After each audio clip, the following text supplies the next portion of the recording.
For years, I've shared the magic of Ozora with you, but 2024 was different. What was once a dream festival has now become a nightmare. Staff abuse, assaults, illness, even a self-elimination, and no one's talking about it.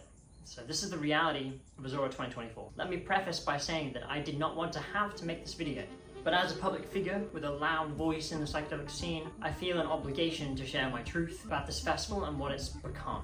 And this is because I know there are many people that have attended the festival directly because of my videos, because they've told me at the festival, in person, I'm here because of what you created, and that I inspired them to visit. I have made 7 videos sharing my first-hand experience of the festival in a positive light, because I wanted to bring a lot of attention to the scene that I love so much. These videos have reached hundreds of thousands of people, and that's why I feel a responsibility to share what I saw and felt at the last gathering. So I'm going to lay out my criticisms of how the festival has been managed lately, and I hope Ozora management see this and take my criticism seriously, because I've watched this safe space become a nightmare over the past decade. So when I arrived, it was after 3 days straight of driving.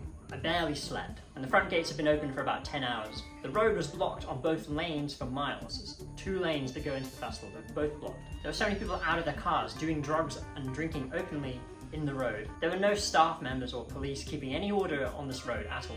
The traffic just wasn't moving. I made it in because I already had my ticket. I managed to get through the traffic, made it in. But I know there were many people that were out there all night. So the festival should have had stewards every 50 or 100 meters to get everybody who ordered tickets in quicker, who already had tickets, just to get them in. The issue for the queuing was people didn't have tickets and had to park their cars to go get tickets and then drive in. People who already had tickets were not able to get through the traffic to get in. It causes a huge problem. It's just not the best energy to start the festival. The next thing is something that's been getting increasingly worse over the years since COVID, is sickness and illness, like disease. They've been spreading so quickly through the camps and into the dance floor, where you'll hear coughing all around you.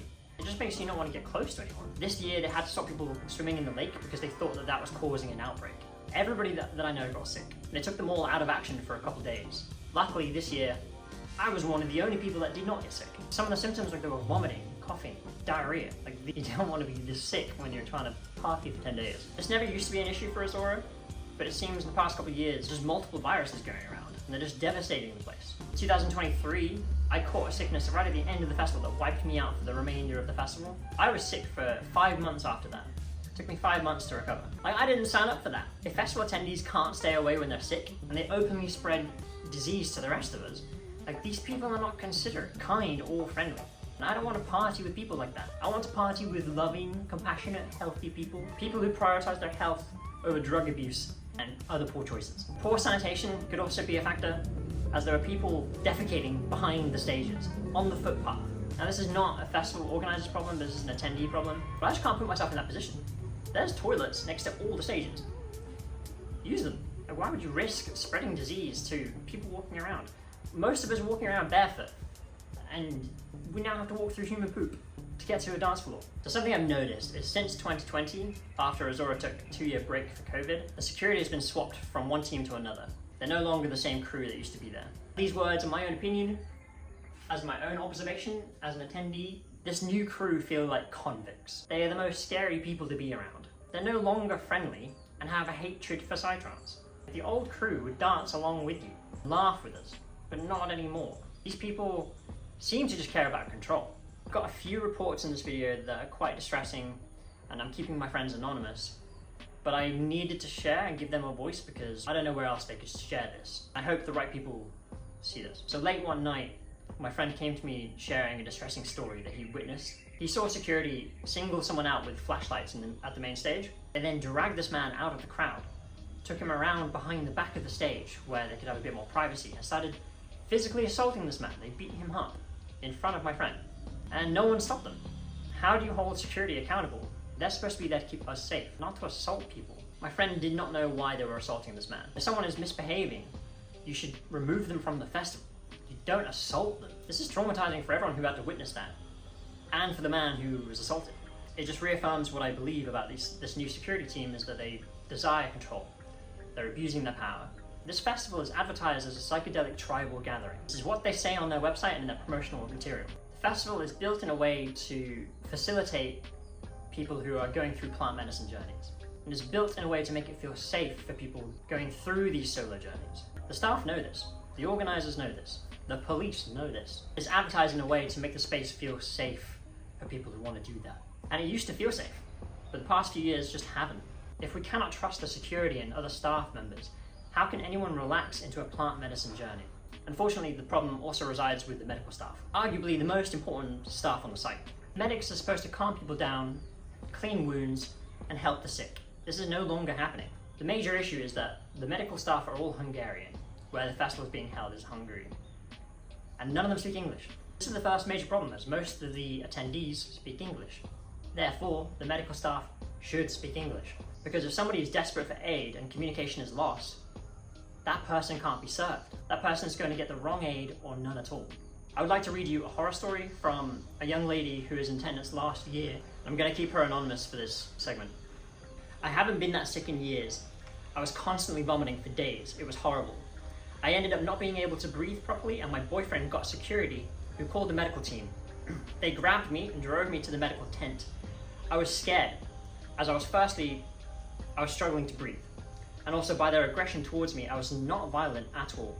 But they decided to separate me from my partner and get around 8 medical staff members to hold me down and sedate me. This happened twice. I was just scared. I wasn't reacting violently or aggressively. They sedated me the second time only because I woke up. I didn't even know where I was, and they were already on top of me. I later woke up a few hours later in an ambulance with the staff in there saying they were taking me to a hospital where I'll be locked away because of how aggressive I was, despite me not being at all. I managed to wake up enough and convince them to turn around. When we got back to Ozora, they picked me up and threw me out of the ambulance and told me they didn't care if I was dying, but never to come back to the medical tent. At this point, I was still pretty sedated and sick, and now alone as my group and partner began to make their way to the hospital where they were forcibly taking me to. Luckily, a really kind man whose girlfriend was going through the exact same thing looked after me until my partner got back. Apparently this man's girlfriend was also sick and they sedated her. A terrifying experience and completely unnecessary. I wasn't aggressive towards them at all. As soon as they saw me, they assumed I was on drugs and were just grabbing me and being so rough. So I was crying because I was obviously scared and barely getting any oxygen in any way because of being sick. Stories like this just prove to me that the staff are not carefully picked for the job at hand. They're not trained on how to deal with plant medicine or simple sickness, but instead they're treating patients like criminals, threatening to lock people up, driving them out of the festival. Instead of communicating clearly, sedating them. Sedating them instead of talking feels criminal. I feel like it should be reported immediately. If this happened in any other country that wasn't Hungary, those people would lose their jobs. They would no longer be able to practice medicine. My fear is that these medics, they're not trained at all. They're just in a uniform. Another friend went to the medics for period cramp pain. They made her lay in a bed and explain her symptoms, but didn't speak any English. She was hoping they would give her a painkiller or some medicine to make the pain go away. 3 to 4 of them pinned her to the bed and then injected her in the thigh with a sedative. She was terrified. They didn't ask if she was allergic to anything. They didn't ask for consent. They didn't even tell her what was in the injection. She reports that it made her lose feeling in her body entirely. She was floating through the rest of the day. So this possibly could have been a morphine injection? We don't know. Ozora isn't transparent about the medicine they use. I don't know how long the medics have been doing this at Ozora because I avoid them at all costs. I don't trust anyone who pretends to be a doctor at a festival. I feel like it's important to highlight the severity of the situation. I've had more reports from friends who said they would refuse to treat open wounds on their feet, not even offer a simple bandage until the boyfriend raised his voice to get them to cooperate. They were using excuses like, oh, the medical tent's not open right now, come back in the morning. That's a lie. These medical staff are on call 24 hours of the day because the music's on 24 hours of the day. They gave her a bandage, and once she bandaged herself up, they then kicked her out of the tent because they wanted to keep talking amongst themselves inside the tent.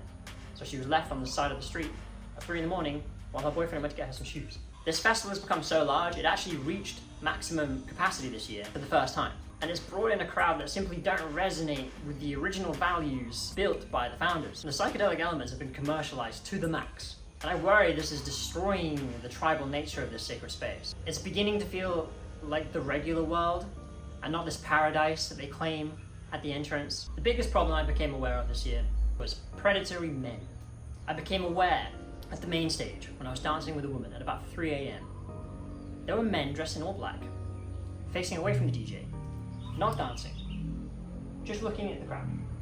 They weren't staff, these were attendees. So I was dancing with this woman and I felt a darkness around me. That's when I noticed these men. They weren't dancing, they weren't moving at all, just looking around slowly at the women in the crowd, trying to paint a picture here. It's as if these men just teleported out of the shadows. Or maybe I tapped into a different frequency and became more aware of my surroundings. The intention of these beings was clear. The energy they carried, the uncomfortable dark aura that surrounded them, all of this could be felt in the air. So I stepped between these men and my friend because I instantly felt the need to protect her. Although they weren't physically doing anything, just their dark presence felt destructive, like they wanted to harm someone. Now I know this might sound crazy, but I've noticed this behavior a lot at most of the stages late at night. When the crowd was on the most substances and people were acting the most out of character, these entities, I won't even call them men, would appear, not dancing, just looking around in the crowd, looking for something. I don't want to make any accusations here, but I'm sure you all understand what I'm suggesting. These men felt dangerous. The whole festival after this, I wanted to keep the women that I'm friends with safe. It deeply upsets me that people come to this festival with bad intention. So a couple other things that I must touch on. A man self-eliminated in the bonfire. He jumped into the bonfire. The police then shut down the fire for the remainder of the festival, leaving this eerie energy behind. Because the bonfire at the main stage is the heartbeat of the festival. We keep fueling that thing for the entire week.